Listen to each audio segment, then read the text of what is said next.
ეხლა მე ასე მოვიქცევი, ასე დაგიჭერებთ. ხვადილას ნინოს 10 საათისთვის მივიყვან ოჯახის ექიმთან, 10 საათზე ვიღებიწყებენ მაგენი მუშაობას. ვკითხავ ენდოკრინოლოგი თუ არის და რა ღირს ენდოკრინოლოგთან ვიზიტი მიმართვით.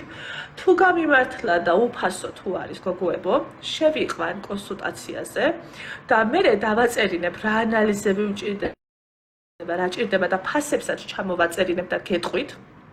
თუ ენდოკრინოლოგთან ვიზიტიც ფასიანია გოგოებო, მაგასაც გეტყვით და მაგას თავისუფლად გადაამოწმებთ ნაზარიშვილის კლინიკაში, მაგი არა.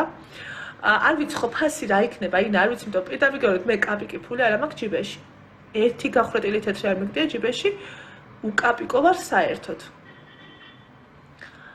მერე გავიგოთ და ნახოთ რა მდგომარეობა აქვს ნინოს და ექვემდებარება თუ არა ოპერაციას და საერთოდ რა მდგომარეობაა.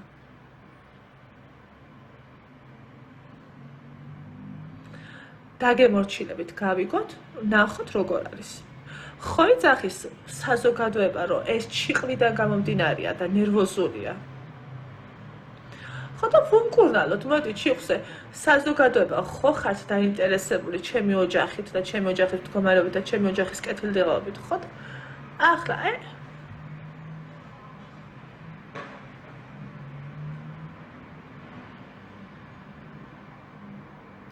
ვიცი ფასიანები როა ვიცი, მაგრამ რა ღირს ზუსტად არ ვიცი და იქნება საყოველთაო დაასხვევით ნახვა ფასში ჩავეტიო ბავშვებო.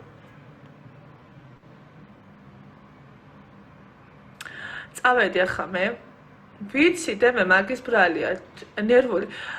დედაჩემი იქ სავადმყოფოში რომ მიიყვანეს ექიმს აუ თქვენ იცი, ეს ქალი ქვას რო არ გესვრით, არ გიკვირთო, თქვენ იცით ამას ჩიხზე რა მდგომარეობა აქვს?